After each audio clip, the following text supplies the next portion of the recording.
Well, good afternoon, everyone, and welcome to the General Sir John Monash 2020 Oration.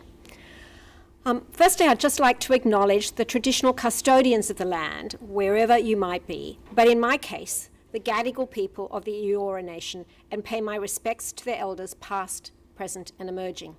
I'm Jillian Siegel, the chairman of the John Monash Foundation, and today I'm joined by our orator and John Monash scholar who will speak in reply. We are joined by many CBA clients and John Monash supporters and scholars. It's not as fun as seeing you all in person and having you with us, but I do hope you enjoy this virtual oration and still find it stimulating and worthwhile. We're hosted today by the Commonwealth Bank, which has been a supporter of the John Monash Foundation for over 10 years, in fact since 2004, and they've had 10 scholarships to date. So they have been absolutely wonderful partners and we are delighted to be here with them. And our actual host is going to be speaking shortly, Andrew Hinchliffe. So let me introduce Andrew. Andrew is the Group Executive Institutional Banking and Markets. You would have all seen his CV in the invitation, so I'm not going to go through it in depth, but after a career at Credit Suisse and Goldman Sachs before CBA, he is now, let us just say, a very important person at CBA, keeping the wheels of commerce turning, which in this period we're in is absolutely critical, and we're very fortunate to have his support and his presence today. Our orator this year is the Honourable Dr. Brendan Nelson, AO, whose CV you also have, and which I'm also not going to go through as it's far too long. But in addition to his past government and ambassadorial roles, which are noted, and his current role as chairman of Boeing Australia, he was also the director of the Australian War Memorial from 2012 to 2019. And it's really during that time that I got to know Brendan very well, because I had the privilege of being on the War Memorial Board for a few years. And I can speak to the profound influence that Brendan had on the War Memorial, not only cementing it as a repository of amazing Australian stories, but of Australian values.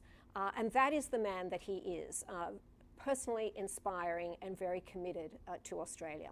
So it's extremely fitting that Brendan will speak to us today about leadership, faith and trust in times of adversity and the power of Australian stories. And Brendan will speak for about 25 minutes.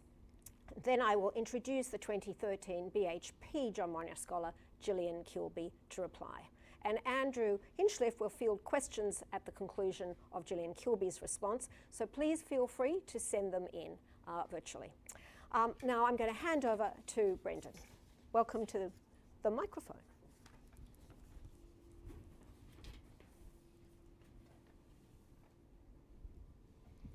Thank you very, very much, Jillian. Thank you for your very generous introduction, and thank you for bestowing upon me the privilege of delivering the 2020 Sir John Monash Oration.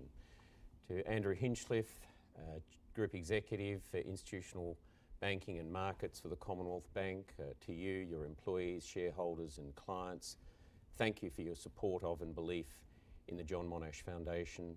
Jillian Kilby, the 2013 John Monash Scholar, the distinguished guests, the business, community and academic leaders, the philanthropists and those who support the memory and honour of Sir John Monash, and in particular the John Monash Scholars. And I too recognise the Gadigal clan of the Eora people, the traditional Aboriginal people upon whose land we gather here in Sydney today to deliver this address. So ends a life lived to the full alway, through peace, through war, through honoured peace again, from youth unto the closing of his day, lived simply, yet a giant among men. So wrote the great Australian poet, C.J. Dennis, in October 1931, Vale John Monash, on the occasion of Monash death. I dedicate what I'm about to say to you to Australia's nurses in the year of the nurse, in the midst of a pandemic and a crisis unknown certainly to my generation. And specifically, I speak to the John Monash scholars. Jillian Kilby asked me before we started how old I am, and I told her I'm 62. I've learned a lot of things and I have more to learn. But one of the things I've learned is that you don't realise what you're learning when you're learning it. The most significant ideas, thoughts and events that have challenged, changed and transformed my own thinking and outlook have often come in random moments of quiet revelation. Perhaps when I didn't expect that I was going to learn a great deal at all. It may seem a paradox, but I've reached the conclusion that leadership can't be taught, but it can be learned. And the qualities that inform leadership can be discovered, revealed, through observation, reflection upon, and absorption of the leadership qualities that we see in others. And the power is in the story. The great Nobel laureate poet, Robert Frost, spoke at his invitation at the inauguration of President John F. Kennedy. The two men would have a falling out over Kennedy's approach to Khrushchev during the height of the Cold War. And Frost died before Kennedy was able to make amends with Frost.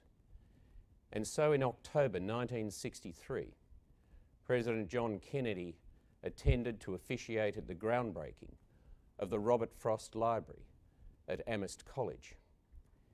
And Kennedy said on that day, "A nation reveals itself in those whom it chooses to lead, but also in those whom it chooses to honour. Those who lead," he said, "make an inestimably important contribution to the development of a nation. But so too," he said, "do those who question it, because they determine whether we use power or if power uses us." Some people lead from position.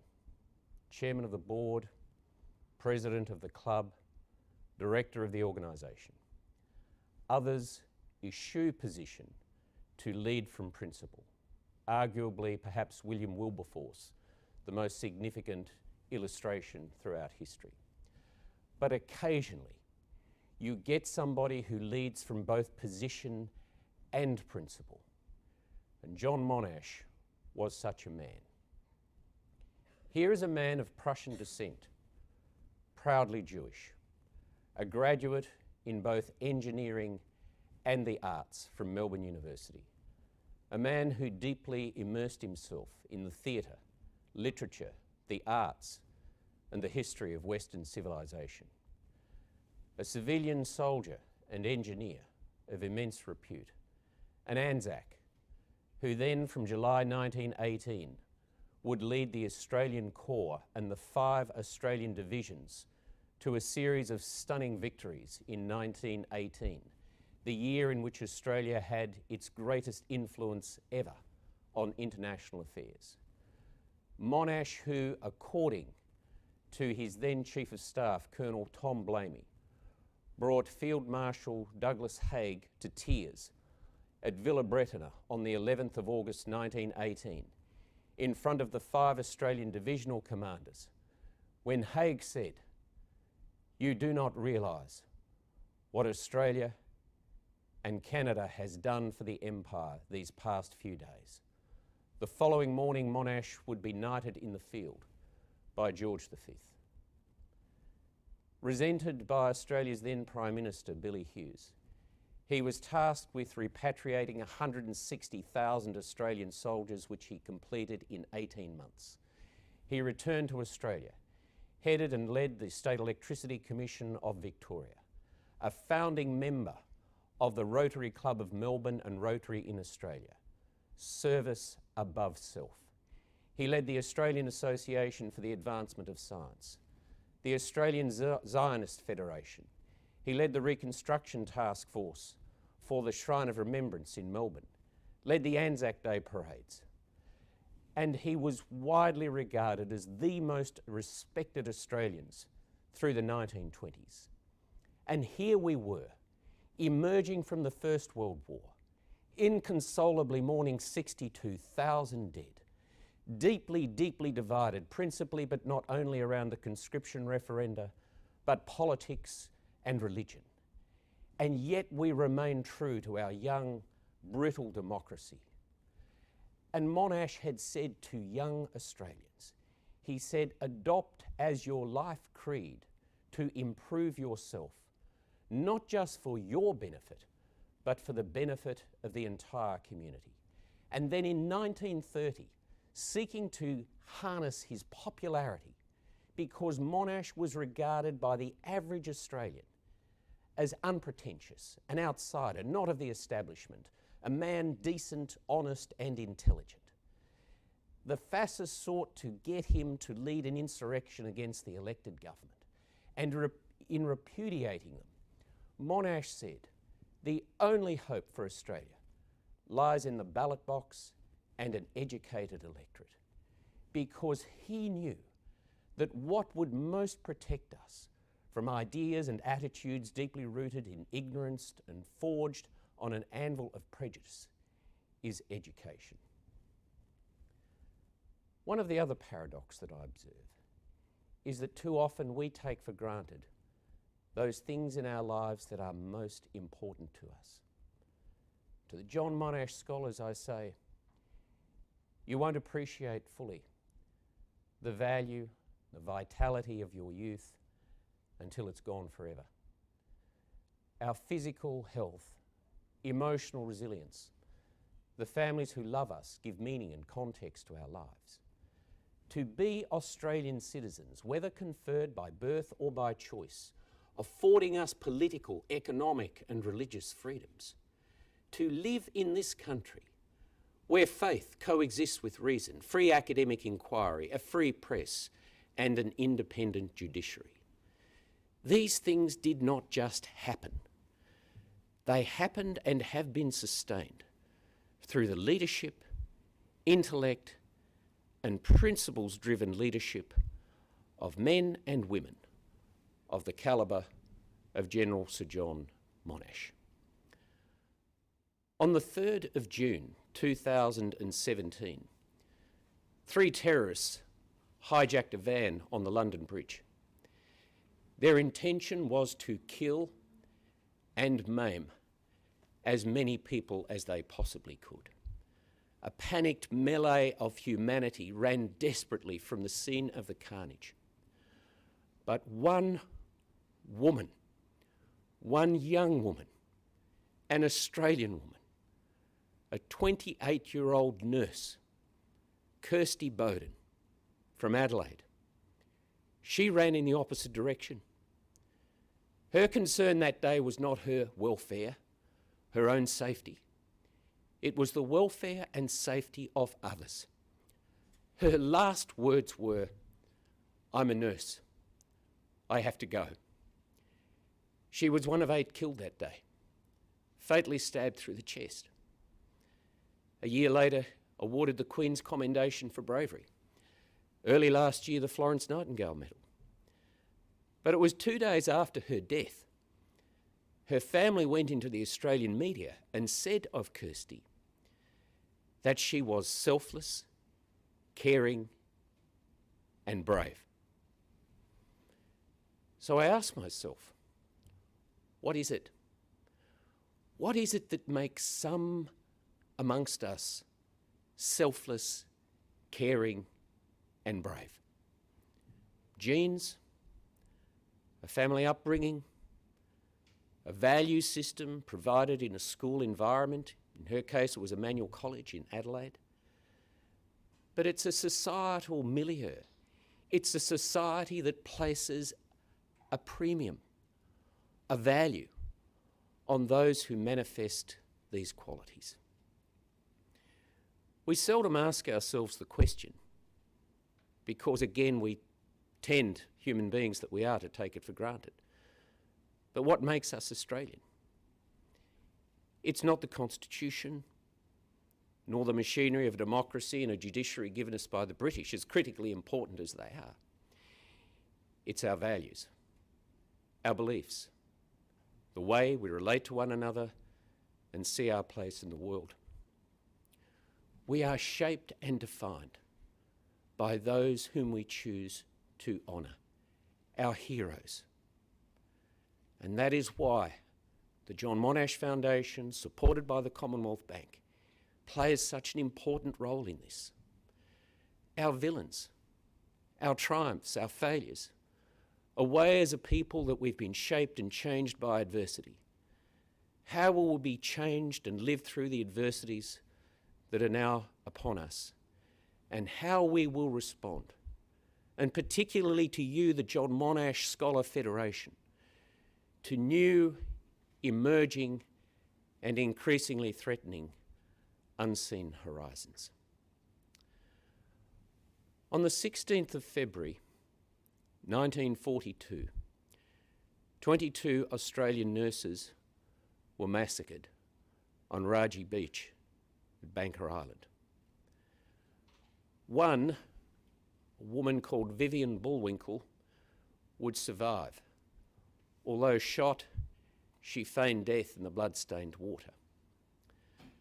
The nurses had got to the beach following the sinking of the ship that carried them the previous day, the SS Warnebroek. And on the morning of the 16th, they were caring for 100 men on the beach. 20 Japanese soldiers arrived and gestured for the men with bayonets to go down the beach and around a bluff.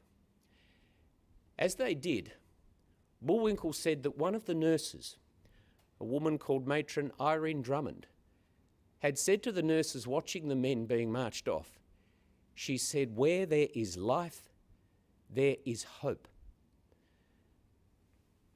The men were bayoneted and shot. The Japanese returned to the nurses, set 2 machine guns up on the beach, and gestured for the nurses to go into the water. Bullwinkle said there was no hysteria, there was no screaming or panic. She said all they did was call the names of those whom they loved.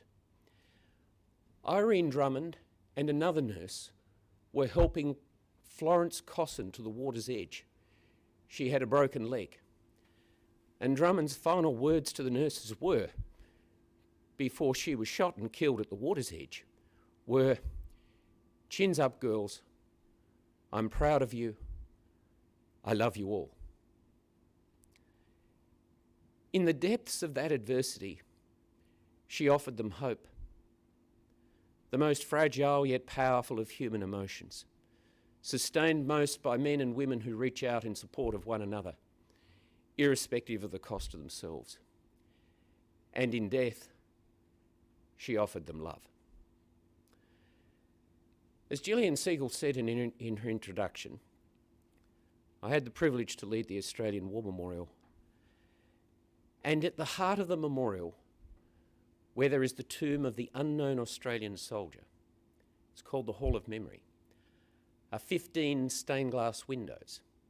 Each is a depiction of a serviceman and nurse from the First World War.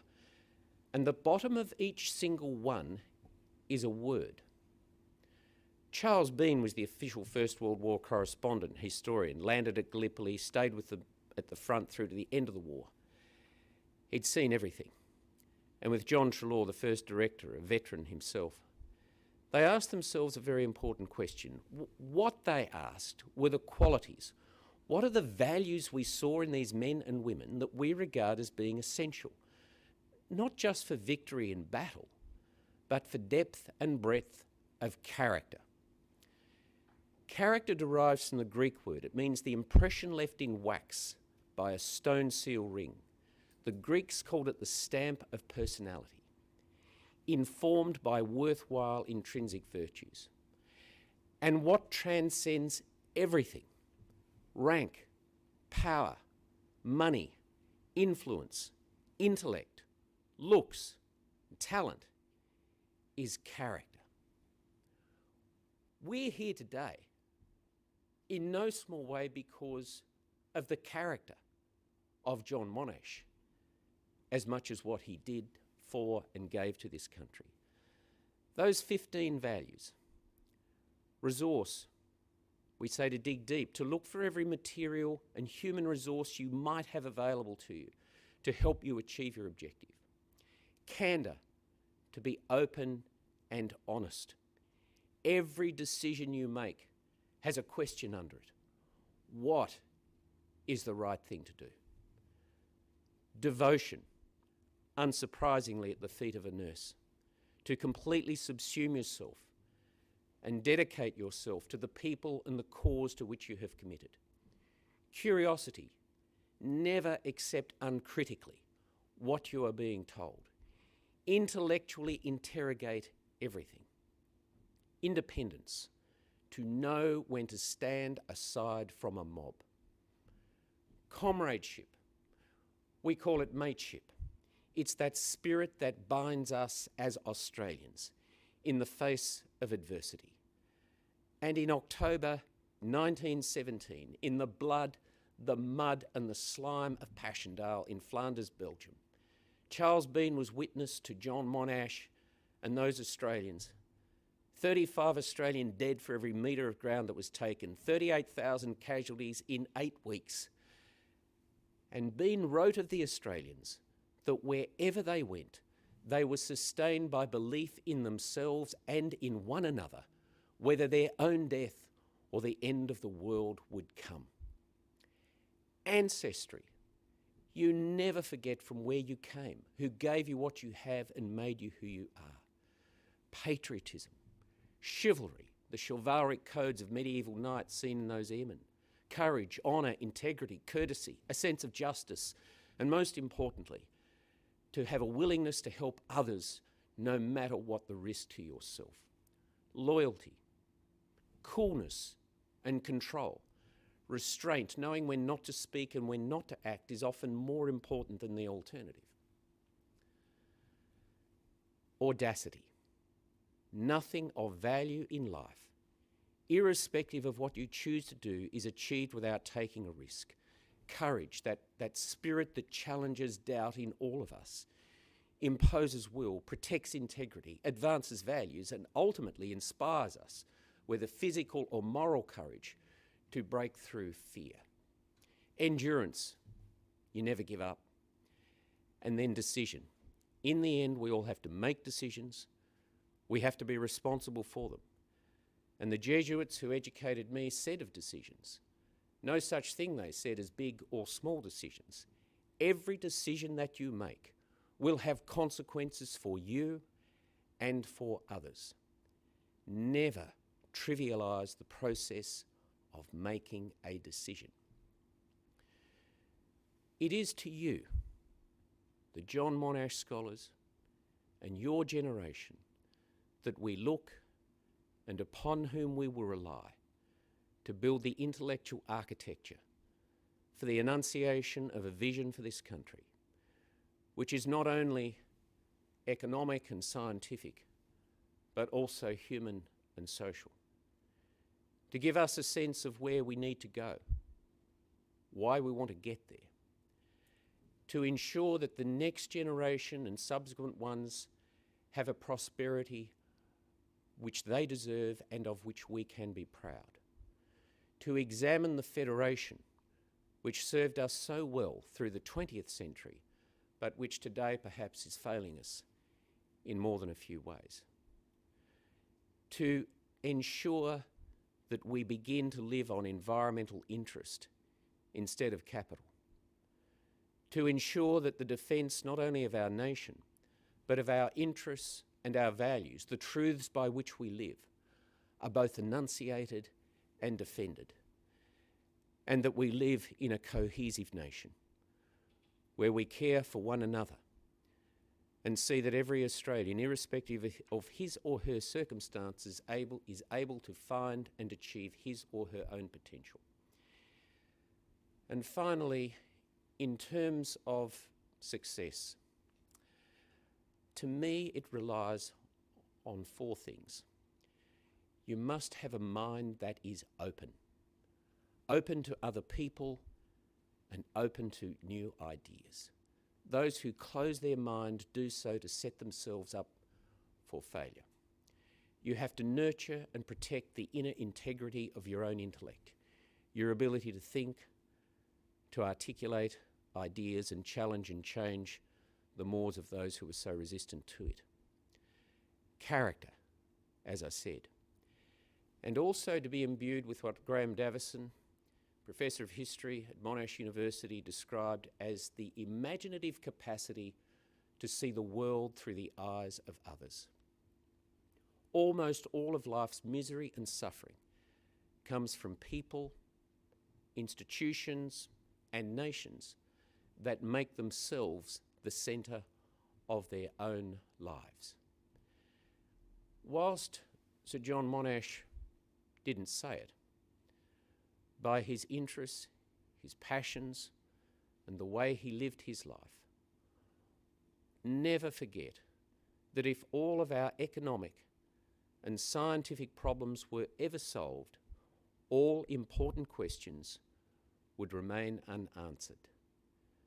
We remember Homer, but we don't remember who discovered the wheel. Thank you.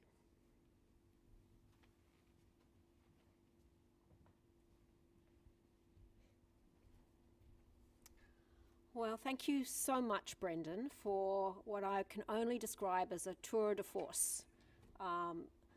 Quite an amazing rendition of life, liberty, and the pursuit of happiness, to take someone else's words. But I think so wonderfully put in the context of General Monash, the purpose for the foundation itself, and for the work that we do with our scholars, because the values you speak of, or you spoke of, particularly those written in relation to the War Memorial, those values determining character, are what we look for in our scholars. And so in your statement that the future belongs to them and we are looking to them, we feel very proud that we have at this point 202 scholars, all of whom we think exhibit those values, some to more or less degree in relation to what they're actually doing. But they all are people of character who are trying to serve others in what they do. And there is no more perfect example of such a scholar than the person I'm just going to introduce, someone who has a very similar name, namely Jillian Kilby, who you've also got her CV, but I'd just like to remind you a little bit about it, because you might be quite stunned by that wonderful address from Brendan. So now you don't need to look at the invitation. We have a 2013 scholar who the foundation sponsored to study a Master of Business Administration and a Master of Public Policy at Stanford University. She had a Bachelor of Civil Engineering with first-class honours and was the Australian Young Professional Engineer of the Year and Sydney University's Young Alumni of the Year. But what she's done is establish her own boutique infrastructure advisory business focused on regional Australia, and I'm sure she will tell you a little bit about that. But in 2018, as the New South Wales Rural Woman of the Year, Jillian purchased a 133-year-old heritage post office in Dubbo. And following a full renovation that she organised, she became the founder and CEO of The Exchange, which is a co-working space built to, quote, empower the brave to grow, connect, and succeed. So exactly, Brendan, where you were focused is where Jillian's life's work is still ahead of her, but focused. Can I invite her to come and reply on behalf of the scholars?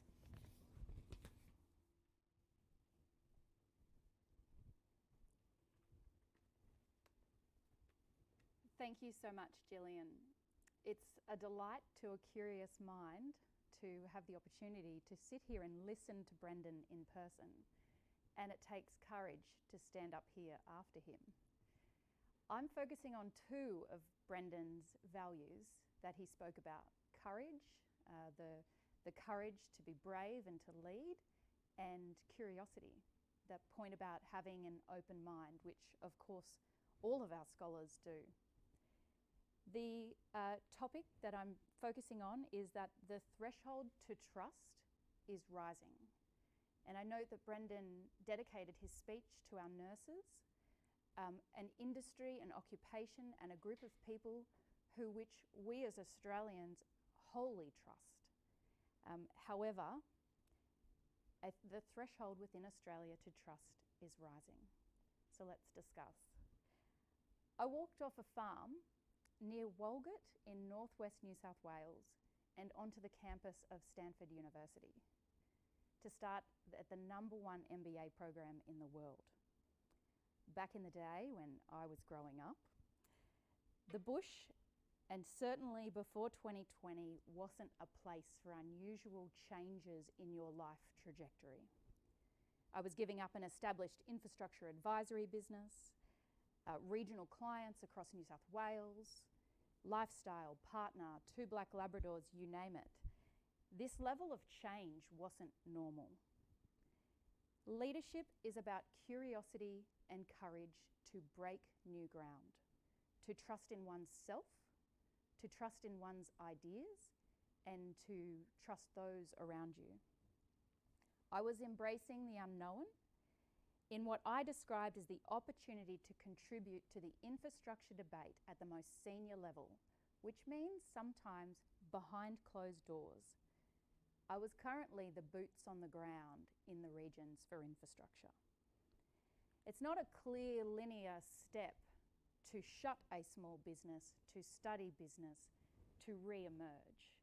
And when Brendan spoke about having an open mind and being courageous, what I was faced was commentary that I was giving up what everyone else wanted to achieve.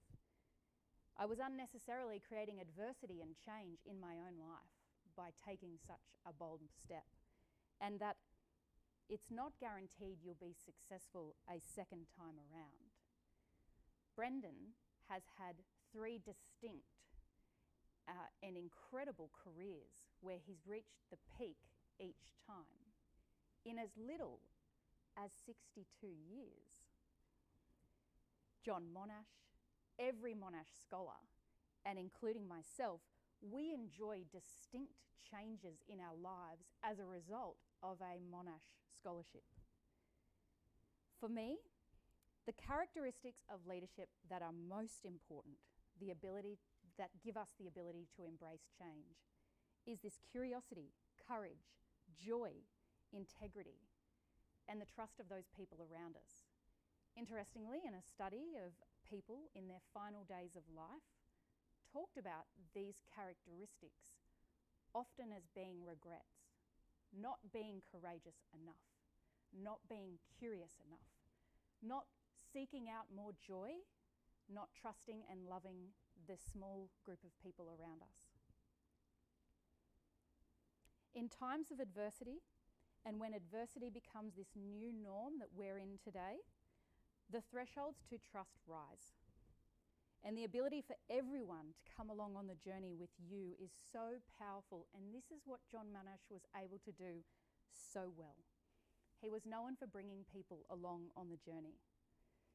At this time of my life, the Monash selection panel said to me, "What do you see as leadership?" And I told the story of a post-war John Monash returning to lead the State Electricity Commission in Victoria. And the Premier of the day has denied Monash £1 million to roll out a consistent network of power across Victoria. Upon denial of the money, Monash walked into the Premier's office unannounced, and the whole room stood to greet him. Leadership is not an appointment to the highest position of authority. And Brendan spoke about this, that leadership is not your position, it's your principles. And Monash had both.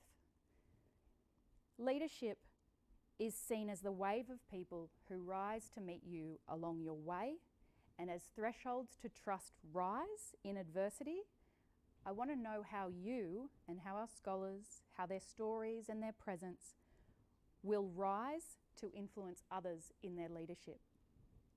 Leadership is about curiosity, It's about courage to break new ground, and it's about the pursuit of ethical goals through your influence. I went to Stanford to chase a goal, to become a trusted professional, so maybe one day I would be walking in behind closed doors to define Australia's infrastructure. And today, I do it from Zoom. And I do it through cloud-based software that helps organisations know when their projects are shovel-ready and advocate for funding across Australia. This is not something I had before I became a Monash Scholar. This is something I learned as a result of my degree and my time in Silicon Valley. Leadership is about curiosity and courage to break new ground, to trust in one's ideas that change the way things have always been done. There's this fantastic quote stenciled into the concrete as you walk onto the Stanford University campus, and it says, "There comes a time in every life when the past recedes and the future opens.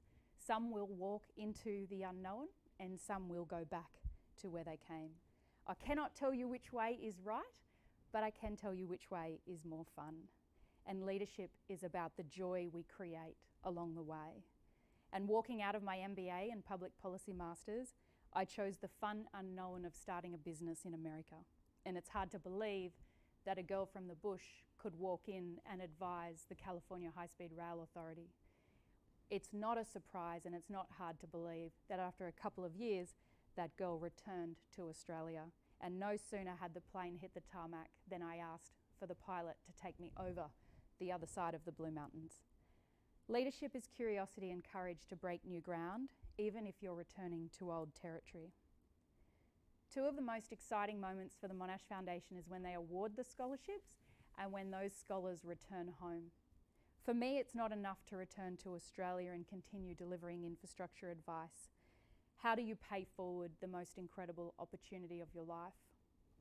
There was this sticky problem I'd been wanting to solve for some time. It's how do you lead a movement of change to bring confidence to people who want to scale their businesses? And believe it or not, confidence was my greatest challenge. Courage was my challenge, running a small business in the regions. And it simply disappeared one day for me. And Monash gave me the opportunity, while low in confidence, high in ambition, to go to Silicon Valley to learn to be the best, bravest version of myself. And when I came back to Australia, it was surprising to find an abandoned heritage building in the main street of Dubbo, a 133-year-old post office, and to see the paint peeling away as buyer after buyer was unable to purchase. I left the fear behind that this project was too hard. I wrote a letter to the CEO of Telstra and purchased the building with the intention to convert it into Australia's best co-working space. But as the threshold to trust continues to rise, I had to demonstrate that I would lead a social movement from that building, and it was my story of leaving regional Australia with confidence low, ambition high, to solve this problem that I once faced was what won the day with that organisation. Leadership is courage to break new ground, but the story is the most powerful tool you carry along your way.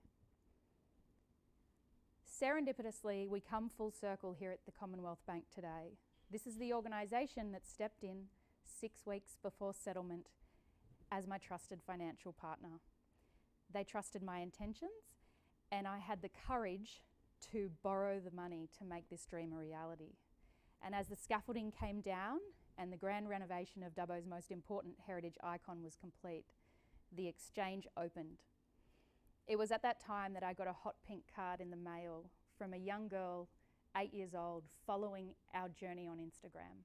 We've never met, but for her, she was watching something transform in the regions that she couldn't see in the city. The card said she had begun to think there were very few things that are indeed really impossible. When the Deputy Prime Minister visited the Exchange last month, he asked how we knew, how we predicted the future, that thousands of people would move to the region and take up co-working as the new normal. And my reply was to remind him that I am a John Monash Scholar. I've been afforded an education with the purpose of leading Australia to new places, even if those new places are simply borrowed from other countries. In closing, There are 3 reasons I am here today: curiosity, courage, and trust.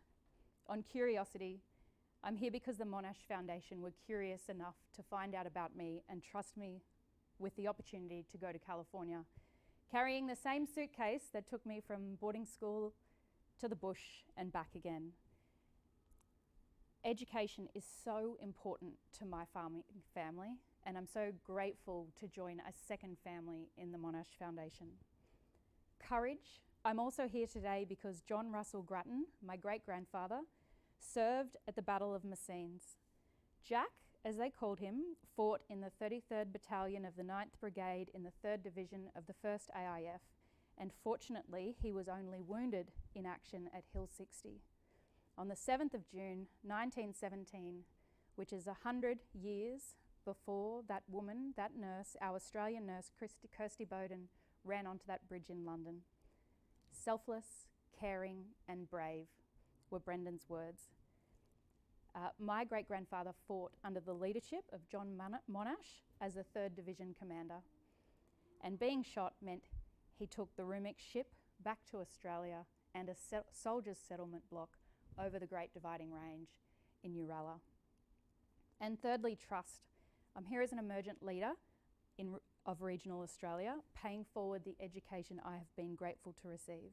And while I break new ground with my work, I would like to ensure there are more scholars coming behind me. As we approach the 20-year anniversary of the Monash Foundation, giving to scholars for 20 years, it's my turn to rise to their leadership. And I make my commitment through a financial donation today, one of many commitments that will be made by scholars to a scholars' circle to ensure new scholars have opportunities. This is scholars rising to meet scholars. I will be one of many scholars that rise to celebrate 20 years of giving in this way. The threshold of trust is rising, and it's time to put trust in the next generation through the Australian John Monash Foundation. Leadership is not an appointment to the highest position of authority. Leadership is seeing the rise and the wave of people who come to meet you along the way. Thank you.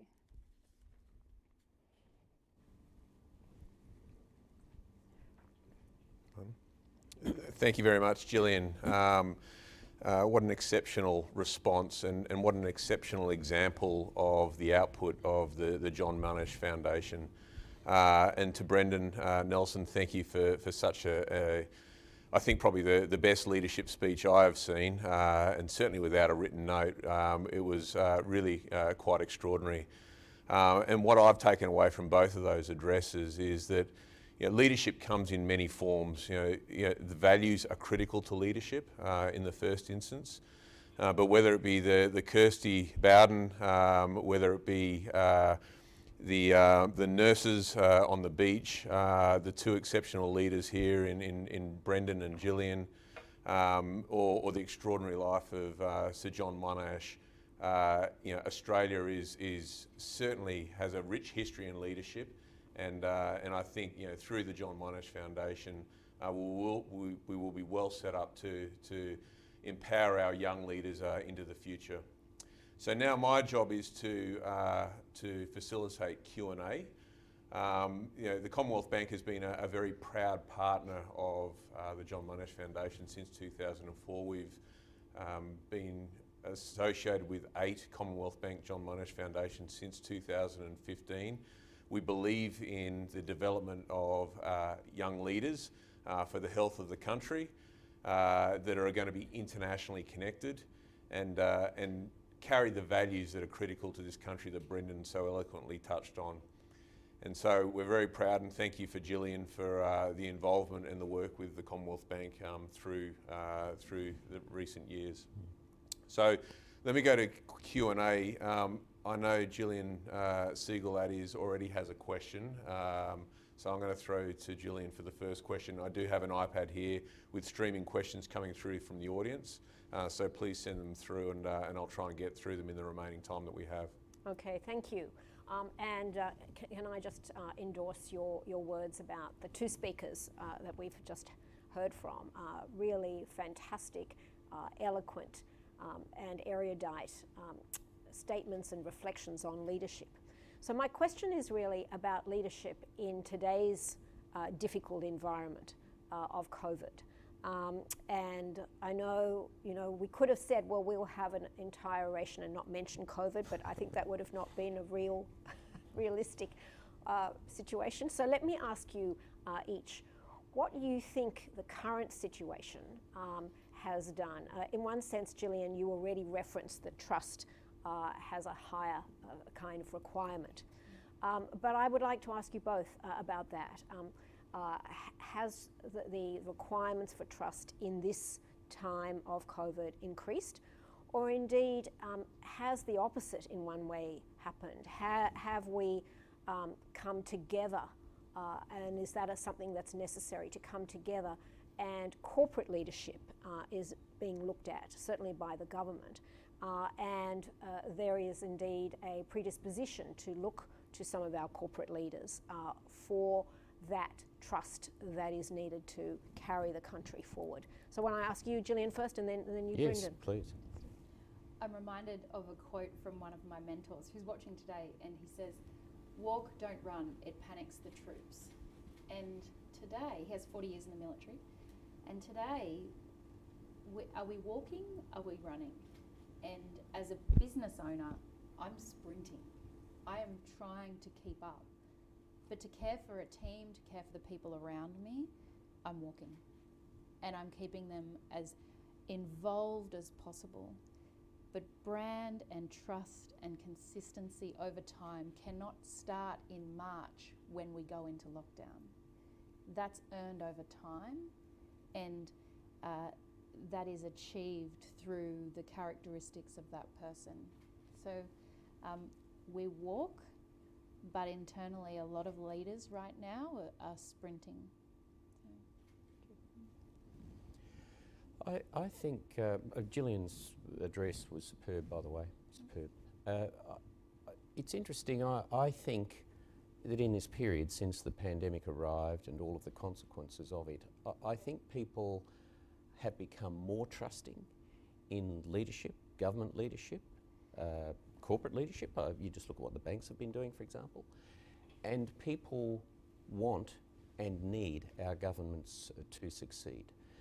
And I think that our governments, generally speaking, people know that they are dealing with the unknown. They're seeking to respond to and lead us through circumstances that are completely unfamiliar to us and our generation. And we've seen more authenticity in the communications we've had. We've seen a greater determination for people that would normally be hostile to one another, whether in the political class or in other groupings, having a determination to work together.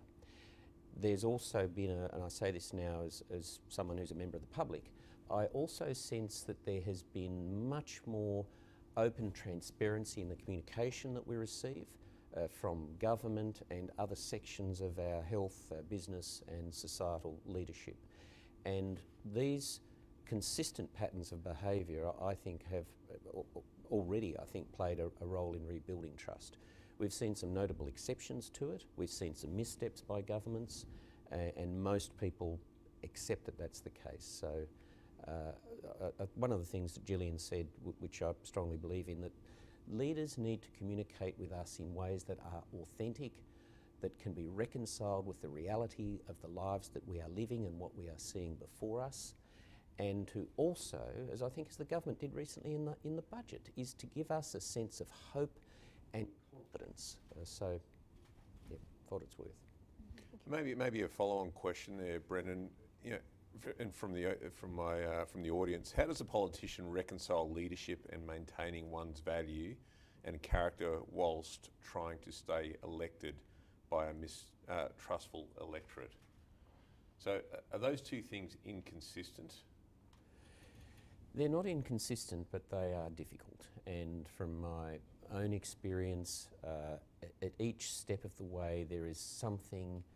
There are people, there are events and circumstances that are encroaching on your values, that are eating away at what you believe you should be doing, what you want to do. I'm very strongly of the view, however, that, and I certainly encourage any young or not so young Australian who believes he or she can make a difference to go into political life, because we certainly need them. But you need to have a very strong, well-developed moral compass before you get into Parliament. It's also, in my opinion, very important that you have some experience of life, the ups and downs and the joys and the adversities and all of the other things that life brings before you get into Parliament, because it's quite an unreal environment. But I do strongly believe, and I can only speak for myself, that whatever I was able to achieve, or whatever position, if you like, that I was able to hold, I did so without being beholden to anybody or any group of people, instead doing precisely what I believed needed to be done, consistent with my own philosophical framework, and that, in my case, of the Liberal Party. Excellent. Maybe a question for Jillian. In your view, how do you think the pandemic will change the world for the better? What's the positive legacy of the pandemic? And maybe you can phrase your question around leadership there. Well, I mean, everyone's moving to the bush. That's right, Dubbo. I think it's going to change the way we think about gatherings. There's a fabulous book I've been indulging in COVID called The Art of Gathering, and it's all about what is the purpose of getting together. What was the purpose of those conferences, those meetings, those family gatherings, those 200-person weddings? What was the purpose? So, and if you wind back to what the true purpose is and you design around that, you end up with a very different opportunity to bring people together. So one of the debates I watch right now is, should people return to the big country show movement because it is a yardstick for agriculture? Or should we be breaking those down into smaller, more meaningful, more premium events? And this is where the opportunity exists, especially for young people, to have businesses that serve and cater for a new appetite that meets the requirements of COVID. So. Very good. There's a question here around education, I think probably worth asking, just in light of, while we're here, to John Monash, being core to education of Australians. It's hard not to feel despair with respect to the state of tertiary education in Australia. How can we convince our current Australian political leaders to increase investment in it? Brendan, do you have a view on?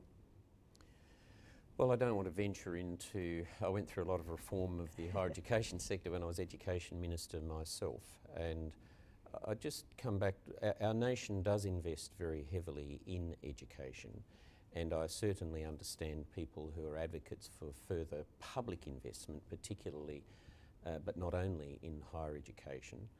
I go back to Jillian referred actually to what Thomas Jefferson wrote for the American Declaration of Independence there earlier on.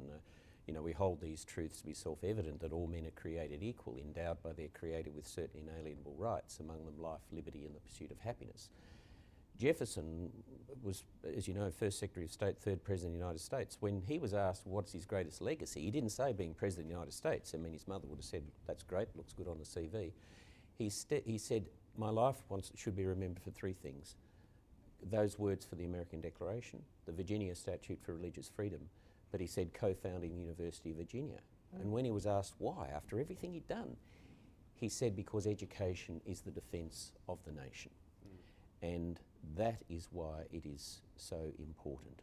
So I certainly am a believer in increased investment in education. I don't think you can ever invest too much in it. The extent to which it's both public, private, and then individual contribution is a matter for public policy. One of the things that you spoke to in your speech was the democratic values and the importance of democracy to Australia, and always questioning and having the ability to question. This question aligns with that, especially at this point in time. So how can we as a community maintain democratic values when growing parts of Australian society believe that the crisis requires authoritarian solutions? Yeah. And then maybe, Jillian, you may have a view after Brendan. Well, it comes back to the question you asked Jillian earlier. What positive could come out of this pandemic and this crisis? And there are certainly a lot of negatives. But in crisis there is always opportunity, and amongst the positives that I observe is people have refocused on what's really important. People flooding into supermarkets to buy things to cook at home and teaching their kids to cook and spending more time with one another, reflecting on who and what is really important in their lives. Yes, we know that support for democracy, particularly amongst young Australians and a lot of Western countries, is a minority position, because we have taken for granted so much for which Monash's generation and the one that followed gave their all to give us, and we're being reminded now of the importance of it. Yes, there is an increasing movement amongst people who like the idea of having someone telling them what to do and what to think and so on, but I think that the majority of Australians that actually disagree with that are moving a bit in the other direction. So, as Churchill said, democracy is a terrible system, the worst of all possible except for everything else. So, anyway, that's my opinion. I'm watching a shift of people back to their values. Why am I working here? Why am I doing these routine things week in, week out, these hours, this role? And asking themselves, what do I want for my life? What role model am I being for my children, for the people around me? And starting to think about how they want to spend their time as we emerge from COVID to our new normal. And I think that's fundamentally going to change the landscape in Australia, both corporate and the way we spend our personal time. And I just coming back to my understanding of our military history, but there was a man called Kevin Fagan, a surgeon, again Jesuit educated, and he was on the Burma-Tai Railway, and it was said of him by Russell Braddon in The Naked Island. He said if we marched 100 miles a day, he marched 200, up and down the line. He carried the bags and kit of anybody that was falling. He lifted men that were in danger of falling. At the end of the day, he cared for us all and buried the dead. In 1946, Kevin Fagan wrote about his experiences in the Medical Journal of Australia, and he said of that adversity beyond our imagination, he said it gave me an understanding of men, of human nature, an appreciation of the simple things in life, a bit of butter on your toast in the morning, a beer when you're thirsty, and most importantly, a realisation that in the end, all that really counts is the people that we love and who love us. So in the midst of all of this, we are being reminded, we may not consciously think that, but we're actually being reminded, well, what is really important to us, as Jillian was saying. And the nature of work, it's pretty clear, has changed and will be one of the legacies coming out of this.